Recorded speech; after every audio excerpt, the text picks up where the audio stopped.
एक बार एक बड़े से हॉल में बहुत सारे लोग बैठे थे।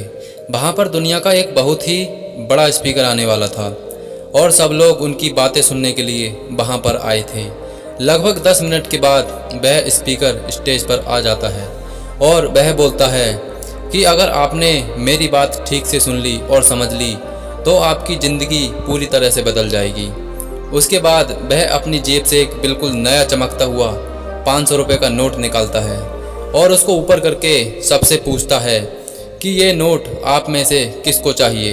ये सुनते ही सब लोग अपने अपने हाथ ऊपर कर देते हैं। वह स्पीकर बोलता है कि ये नोट मैं आप में से किसी एक को दूंगा, लेकिन इसके लिए आपको थोड़ा वेट करना होगा।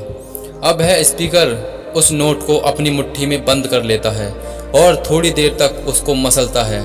अब उस नए नोट में सल पड़ जाते हैं और वह थोड़ा पुराना सा दिखने लगता है और वह एक किनारे से थोड़ा फट भी जाता है। इसके बाद वह फिर उस नोट को ऊपर करके पूछता है, अब ये 500 का नोट किसको चाहिए। इस बार भी सभी लोग अपने हाथ ऊपर कर देते हैं। तब स्पीकर ने उस नोट को ज़मीन पर गिरा दिया और उस नोट पर 3-4 बार पैर रख दिया। इससे नोट पर और भी पुराना हो गया और उस पर थोड़ी मिट्टी भी लग गई थी। फिर उन्होंने उस नोट को ऊपर किया और पूछा कि अब बताओ, अब इस नोट को आप में से कौन लेना चाहता है। और इस बार भी फिर सब ने हाथ अपने ऊपर खड़े कर दिए। स्पीकर अब नोट को फिर से नीचे ज़मीन पर गिरा देता है और उसके ऊपर कूद कूद कर उसको दोनों पैरों से रगड़ देता है और उसके ऊपर चाय भी गिरा देता है।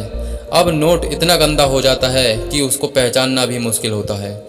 कोई भी उस नोट को देखता तो यही बोलता कि अब यह सिर्फ एक गंदा कागज़ का टुकड़ा है, अब यह बेकार है, इस दुनिया में इसकी कोई वैल्यू नहीं है। स्पीकर ने एक बार फिर उस नोट को उठाया और ऊपर करके सबसे पूछा, अब इस नोट को कौन लेना चाहता है।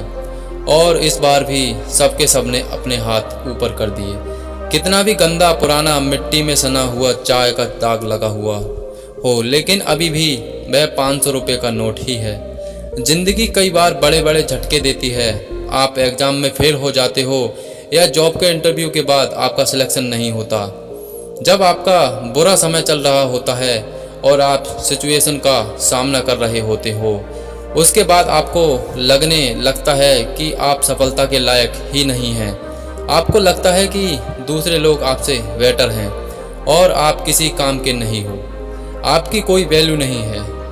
हमेशा याद रखो, इससे कोई फ़र्क नहीं पड़ता कि आपने कितनी बार सिचुएशन का सामना किया है, आप ज़िंदगी में कितनी बार फेल हुए हो। आपकी वैल्यू हमेशा वही रहेगी जो पहले थी।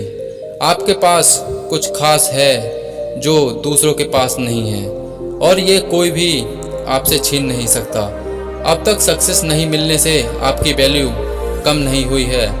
आप अभी भी अपने बारे में कितना भी लो फील करते हो, उससे कोई फ़र्क नहीं पड़ता। जो लोग आपको अच्छे से समझते हैं वो लोग आपके वैल्यू को उतना ही मानेंगे जितना पहले मानते थे।